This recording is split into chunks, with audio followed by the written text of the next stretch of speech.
একটি রোজা করতে গেলে 10টি রোজার সওয়াব পাওয়া যাবে? ব্রাদারানি ইসলাম, চিন্তারই বিষয়। ওলামারাও বক্তব্যে বয়ান করে, স্টেজে বলে, আর আমাদের মুরব্বীরাও বলে এক দিলে আল্লাহ 10 দিবে। বলে কি বলে না? এই কথাটা কি ঠিক না বেঠিক? ব্রাদার, আজকে আয়াতে কারিমা থেকে স্পষ্ট ভাবে বোঝা গেল না মুরব্বীরা যে কথাটা বলছিল ঠিকই বলছিল। আলিম সম্প্রদায়ের মুখে শুনছিলাম যে এক নেকি করলে 10 পাওয়া যাবে, সেটা ঠিক। আর আমি সেটাকে দলিল অনুযায়ী বললাম। রব তাবারাক ওয়া তাআলা পবিত্র কালামে ইরশাদ করছেন, মান জাআ বিল হাসানা ফালাহু আশরু আমসালিহা। যে ব্যক্তি এক নেকি করবে, পরিবর্তে রব তাবারাক ওয়া তাআলা 10 দান করবেন। ব্রাদার, আমি একটা কথা বলি, তাহলে এই একটা বছর হয় না, বছর, এক সাল, এক বছরে কতটা দিন হয়? কতটা দিন হয়? 360টা দিন। 360 দিন হয় না? 360। হ্যাঁ, ও তোমরা ইংরেজি হিসাবে বলছো, আমি চাঁদের হিসাবে বলছি, আরবি মাস হিসাবে বলি, ঠিক কিনা? হ্যাঁ, কোনটা 31 বাংলাতে আবার 32 মাস হয়, আর কোন বাংলাতে 33 আছে কি 34 আছে আমার জানা নেই। যাই হোক ব্রাদারানি ইসলাম, আমি আয়াতে কারিমা তেলাওয়াত করছি। কি বলেছি? বছরে 360টা দিন হয়, 360 দিন হয়। ব্রাদার, একের পরিবর্তে 10 আমি প্রমাণ করতে চাই, একের পরিবর্তে 10 প্রমাণ করতে চাই হাদিস এবং কোরআন দ্বারা, আর মাওলা আলীর ফরমান দ্বারা। জোরে বলুন সুবহানাল্লাহ। কোরআন থেকে, হাদিসে পাক থেকে, আর মাওলা আলীর মূল্যবান উক্তি থেকে আজকে আপনাদের সামনে প্রমাণ করে যাব একের পরিবর্তে 10 পাওয়া যায়। ব্রাদারান ইসলাম শুনুন, রমজান মাসে রোজা কটা হয়? 30টা। 30 রোজা না? 30 রোজা। একের পরিবর্তে 10-এর মানে হচ্ছে কি, আপনি রোজার মাসে প্রথম দিকে 10টা যখন রাখবেন, তো একের পরিবর্তে 10, তো 10টা রাখলেন, তো 10 10-এ 100, 100 হয়ে গেল। তো কটা 10 আছে 30 দিনে? 3টা 10।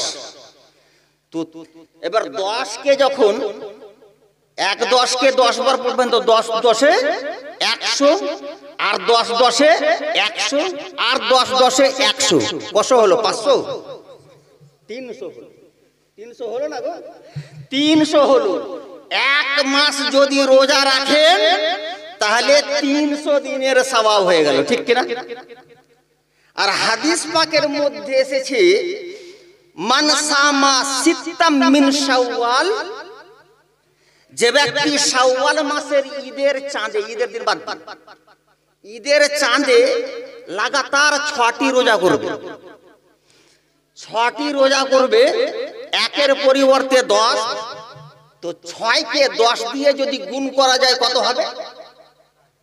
6 10-এ 60, কত হলো? 360 হয়ে না গেল? 360। তো ঠিক আমরা বুঝে গেলাম একের পরিবর্তে 10 পাওয়া যায়, একের পরিবর্তে 10 পাওয়া যায়। এই জন্য অন্য হাদিসের মধ্যে রাসূল পাক ইরশাদ করেছে, যে ব্যক্তি 30টা রোজা রাখবে রমজান মাসে, তারপরে পরে 6টি রোজা যদি রেখে নেয়, তো মেনে নিতে হবে কানা কামান কাসিয়ামিদ দাহর, কানা কাসিয়ামিদ দাহর, তার রোজা গোটা গোটা বছরের সমান হয়ে গেল। ব্রাদারান ইসলাম, তাহলে বোঝা গেল মান জাআ বিল হাসানাতি ফালাহু আশরু আমসালিহা। আগে চলুন, হাদিস থেকে বোঝা গেল একের পরিবর্তে 10, কোরআন বলছে একের পরিবর্তে 10। মাওলা আলী কি বলছেন দেখুন, হযরতে কাবে আহবার রাদিয়াল্লাহু তাআলা আনহু বলছেন মারেজাত ফাতেমা রাদিয়াল্লাহু তাআলা আনহা, হযরতে ফাতেমা জাহরা রাদিয়াল্লাহু তাআলা আনহা অসুস্থ হয়ে গেলেন, অসুস্থ হয়ে গেছেন,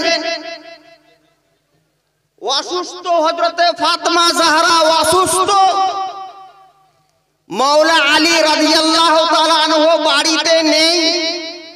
বাড়ি যখনই পৌঁছলেন, সুবহানাল্লাহ, নারায়ে তাকবীর, নারায়ে রিসালাত, ফয়জানে চিশতিয়া, ফয়জানে কলিমিয়া, সুবহানাল্লাহ, মাশাআল্লাহ। আলে নবী আওলাদে আলীর সম্মান জানাবার জন্য এখানকার যুবক ছেলেরা, এখানকার কমিটির লোক, বাসিন্দারা আলহামদুলিল্লাহ ফুলের তোড়া পেশ করলেন এবং রুমাল শাল পেশ করলেন। আজিজানে গ্রামে যাই হোক, হুজুরের দিকে আপনি নজর রাখুন, কথাটি আমার শুনুন।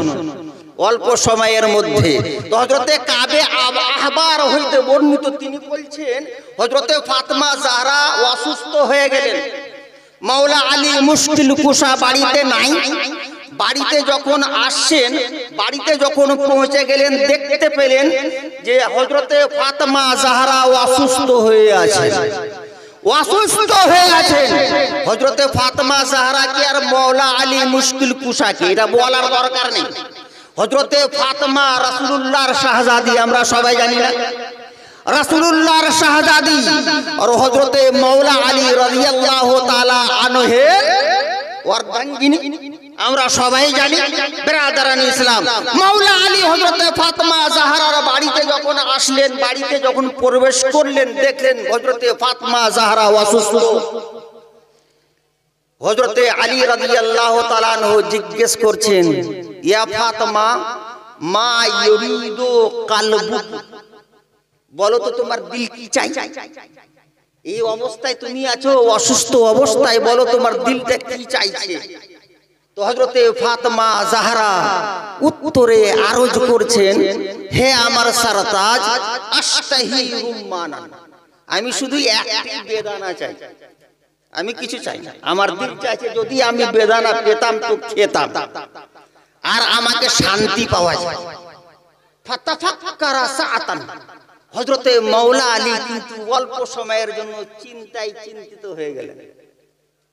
আশ্চর্যের বিষয়, নিজের স্ত্রী, নিজের ওয়ার্কিং, কিছু বেশি ধন সম্পদ চাইনি, বড় একটা গিফটের কথা বলেননি, শুধু বলেছেন একটি বেদানা আমি চাই। আর সে কথা শুনে মাওলা আলী রাদিয়াল্লাহু তাআলা আনহু চিন্তায় পড়ে গেলেন, মাথা নত করে নিলেন। কারণ এই জন্য লিআন্না মা কানা মাআহু, মাওলা আলী মুশকিল কুশা রাদিয়াল্লাহু তাআলা আনহের কাছে একটি টাকাও ছিল না, এই জন্য চিন্তায় চিন্তিত। টাকা পয়সা নেই, সুবহানাল্লাহ, চিন্তা করে দেখুন, হযরতে আলীর কাছে একটি টাকা নেই। চিন্তারিতে বুঝাই, বেদানা কি বিনা পয়সায় পাওয়া যাবে বাজারে? বাজারে বেদানা বিনা পয়সায় পাওয়া যাবে না। চিন্তায় চিন্তিত, কিন্তু অল্প সময়ের মধ্যে হযরতে মাওলা আলী মুশকিল কুশা রাদিয়াল্লাহু তাআলা আনহু বাড়ি থেকে বেরিয়ে গেলেন। যাহাবা ইলা সুক ওয়াস্তাকরাদা দিরহাম, বাজার গিয়ে মাত্র একটি টাকা, চাঁদের টাকাকে দিরহাম বলে, একটি টাকা ধার নিলেন, ধার। আর ধার নেওয়ার পরে ওয়াস্তারা বিহি রুম্মানাতান, একটি বেদানা খরিদ করে নিলেন, একটি বেদানা খরিদ করে নিলেন। এবার তো নিজের স্ত্রীর একবারে চাহিদা মতো কাজ করে নিয়েছেন। হযরতে আলী আর কোনো বাজার দেখেন না, টাকা পয়সাও না, যেটা অর্ডার ছিল সেটা পূরণ করে নিয়েছে। এবার বাড়ির রাস্তা নিচ্ছেন, বাড়ির রাস্তা নিচ্ছেন। ফরাজা, বাড়ির দিকে যখন ফিরেছেন, ফারা শাখসান মাতরুহান আলা কারিআতিত তারিক, যখনই বাড়ির রাস্তা দেখছেন তো একজনকে দেখতে পেলেন হযরতে আলী রাদিয়াল্লাহু তাআলা আনহু রাস্তার ধারে পড়ে আছে, রাস্তার ধারে পড়ে আছে। ফাওয়াকাফা আলী, হযরতে আলী রাদিয়াল্লাহু তাআলা আনহু বলাই যায় তিনাকে মুশকিল কুশা। মুশকিলের সময় কাজে আসেন হযরতে আলী, ঠিক কিনা? কোনো কাজ যদি করেন শক্তি না পাওয়া যায়, উঠাতে না পারেন, তখন এমনিতে আমরা নারা লাগাই, জোরে করে বলুন ইয়া আলী, তাহলে শক্তি পাওয়া যায় না? শক্তি পাওয়া যায়। এখনো কিন্তু গ্রামগঞ্জে দেখতে পাওয়া যায়, আর লোকেরা বলে। যাই হোক বেরাদারান ইসলাম, হযরতে মাওলা আলী দাঁড়িয়ে গেলেন। এত দুঃখ দেখে, কষ্ট দেখে কি করে পার করবেন? তার বিবেকে লেগে গেল যে না, এই যে পড়ে আছে, একটু দাঁড়িয়ে দেখি সমস্যা ঘটনা কি, এর অবস্থা কি। দাঁড়িয়ে গেলেন, জিজ্ঞাসা করছেন, ইয়া শাইখ মা ইরিদু কালবুকা, এ বলো তোমার দিল কি চাইছে? তুমি এখানে পড়ে আছো কেন? তুমি এখানে পড়ে আছো, তোমার কি দিল চাই? তো ওই লোকটা বলছে, হুজুর আনা হেনা মুনজো খামসাতে আইয়া, আমার এই রাস্তায় পড়া, রাস্তার ধারে পড়ে থাকা আজকে পঞ্চম দিন হলো। 5 দিন হয়ে গেল আমি এই রাস্তার ধারে পড়ে আছি। ওয়ামাররান নাস ওয়ালাম ইয়ালতাফিত ইলাইয়া আহাদ, লোকজন যাতায়াত করে কিন্তু কেউ আমার দিকে তাকায় না, কেউ আমার দিকে ধ্যান দেয় না, চলে যায়। এবার আপনি এখানে আছেন হুজুর, তা আমি আর কি বলবো? আস্তাহি রুম্মান, আমার দিল চাইছে একটি আমি বেদানা চাই, একটি বেদানা নিব, একটি বেদানা, বেশি না। ফাতাফাক্কারা সাআতান, হযরতে মাওলা আলী আবার চিন্তায় চিন্তিত হয়ে গেলেন। কিসের জন্য? পুঁজিতে একটাই বেদানা। এদিকে বাড়িতে অর্ডার করেছেন হযরতে ফাতেমা জাহরাকে একটি বেদানা নিয়ে আসবেন, আরে একটি বেদানা। উনি চিন্তা করছেন, যদি আমি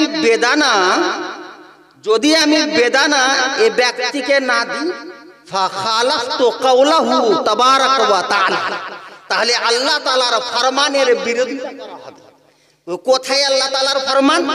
আল্লাহ পাক পবিত্র সূরাতে ইরশাদ করেছেন, ওয়া আম্মাস সাইলা ফালা তানহার, ভিক্ষুক যদি ভিক মেঙে নেয় তাহলে তাকে ওয়াপাস করিও না, ফিরিয়ে দিও না, জোর গলায় কথা বলিও না, তাকে ঘৃণা করিও না, তাকে কিছু না কিছু দাও। তো যদি আমি না দিই তো আয়াতে কুরআনের বিরোধিতা করা হবে, খেলাফ করা হবে। বিরাদারান ইসলাম আবার চিন্তা করছেন, যদি দিয়ে দিই তো হযরতে ফাতেমার কি অবস্থা হবে? যদি দিয়ে দিই তো ফাতেমার কি অবস্থা হবে? তার চাহিদা তো পূরণ করতে আমি পারলাম না। শেষ পর্যন্ত উনি ডিসিশন নিলেন যে না, আল্লাহ তাআলার ফরমান ওয়া আম্মাস সাইলা ফালা তানহার, কে সাইলকে কোনদিন ফিরিয়ে দিও না। আর রাসূলে পাক ইরশাদ করেছেন, লা তারুদ্দু সাইলা ওয়ালাউ কানা আলা ফারস, সাইল ভিখারি যদি চলে আসে এমতো অবস্থায় যে লোক সবারির উপরে সবার হয়ে গেছে, ও লোকের প্রতি জরুরি ওই মুহূর্তে ও সাইলকে ফিরিয়ে দেবে না, সাইলকে ফিরিয়ে দিতে হয় না, দিয়ে দিতে হয়। হযরতে মাওলা আলী মুশকিল কুশা আয়াতে কুরআनी के सामने रखे, मुबारक হাদিস के सामने रखे সিদ্ধান্ত এটাই নিল যেটা আল্লাহ তাআলার সিদ্ধান্ত, সিদ্ধান্ত এটাই নিলেন যেটা রাসূলুল্লাহর সিদ্ধান্ত। আর সিদ্ধান্ত নিয়ে কি করলেন? ফাকাসসারার রুম্মান, ওই বেদানিটিকে চুর করে দিলেন, ভেঙে দিলেন, ভেঙে দিলেন। আর ওই বেদানা ভেঙে ওই লোকটাকে খাওয়াইতে লাগলেন, জোরে বলুন সুবহানাল্লাহ। খাইয়ে দিলেন, ফাতেমা এই বেদানা খেয়ে ও বুড়া মানুষ দুর্বল হয়ে গেছিল, তার দুর্বলতা শেষ, শক্তিশালী হয়ে গেল, রোগাগ্রস্ত ছিল, আরোগ্য হয়ে গেল, শেফা পেয়ে গেল, সুস্থ হয়ে গেল। এদিকে এই লোকটা সুস্থ হয়ে গেল, কিন্তু ওইদিকে বাড়িতে হযরতে ফাতেমা জাহরাও সুস্থ হয়ে গেলেন, জোরে বলুন সুবহানাল্লাহ। মাথায় আসে না কথা গো, বেরেনে কুলাই না, ব্যাপার কি? এই বুড়া ব্যক্তিকে মাওলা আলী বেদানা খাওয়াচ্ছেন তো সুস্থ হলো, বুঝতে পারলাম। কিন্তু ওইদিকে হযরতে ফাতেমা জাহরা বেদানা না খেয়ে সুস্থ হয়ে গেলেন। কিন্তু মাওলা আলী জানছেন না যে আমার স্ত্রী ফাতেমা জাহরা সুস্থ হয়ে গেছেন, আলী জানছেন না। এবার তারপরে কি করছেন হযরতে আলী রাদিয়াল্লাহু তাআলা আনহু, এবার বাড়ির রাস্তা নিচ্ছেন, ওয়া হুয়া মুস্তাহিল, লজ্জা পাচ্ছেন যে বাড়ি তো যাব, আর হযরতে ফাতেমা জাহরা যেটা বলেছিলেন তা আমি কোন মুখ নিয়ে যাব আর কি চেহারা দেখাবো, এই চিন্তা করছেন। কিন্তু যখন বাড়ির কাছাকাছি পৌঁছে গেছেন, রাত হো ফাতেমা রাদিয়াল্লাহু তাআলা আনহা, কাছাকাছিতে যেমনি পৌঁছেছেন মাওলা আলী শেরে খোদা মুশকিল কুশা, হযরতে ফাতেমা জাহরার নজর পড়ে গেছে। জোরে বলুন সুবহানাল্লাহ। যেমনি হযরতে ফাতেমা জাহরার নজর পড়েছে, ফাসরাত, হযরতে ফাতেমা জোরে চলে আসছেন, দৌড়ে চলে আসছেন।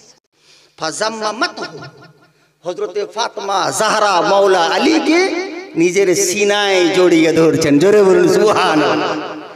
জড়িয়ে ধরছেন, হযরতে ফাতেমা জাহরা বলছেন, হে আমার সরতাজ, যখন আপনি ওই ব্যক্তিকে বেদানা খাওয়াচ্ছিলেন, ওই ব্যক্তি সুস্থ হয়েছিল, আমিও সুস্থ হয়ে গেলাম, আর আমার দিলের চাহিদা যে বেদানার ছিল সে চাহিদাও শেষ হয়ে গেছে, মিটে গেছে। জোরে বলুন সুবহানাল্লাহ। হযরতে আলী রাদিয়াল্লাহু তাআলা আনহু খুবই খুশি হলেন, যে খুব ভালো কথা, খুব খুশি হয়ে গেলেন। আর কিছুক্ষণের মধ্যেই আতারাজুল ফাকারা আলবা, একজন এসে দরজায় বাড়ি মারছে, দরজায় বাড়ি মারছে, কপাট খুলো, দরজা খুলো। ফাকামা আলী ওয়া ফাতাহাল বাব, মাওলা আলী উঠলেন আর দরজা খুললেন। দরজা খুলছেন, ফারাআ সালমান আল ফারসি, তো দেখতে পেলেন হযরতে সালমান ফারসিকে। জোরে বলুন সুবহানাল্লাহ। একটু আর জোরে হবে না? একটু আর জোরে, মুখে তো ঠান্ডা লাগে না, একটু আর দুই হাত উঠিয়ে বলুন ইয়া আলী সুবহানাল্লাহ। এই দেখুন হযরতে মাওলা আলী রাদিয়াল্লাহু তাআলা আনহু দেখতে পেলেন হযরতে সালমান ফারসি, ওয়া বিয়াদিহি তাবাকুন, বিয়াদিহি তাবাকুন, হাতে একটি তাবাক আছে, একটি তাশতারি, বড় ধরনের প্লেট আছে, একটা বাসন আছে, একটা বাসন আছে, আর ওপরে একটা রুমাল পড়ে আছে। জোরে বলুন সুবহানাল্লাহ। ওই বাসনটা ঢাকা আছে, ওই বাসনটা ঢাকা আছে।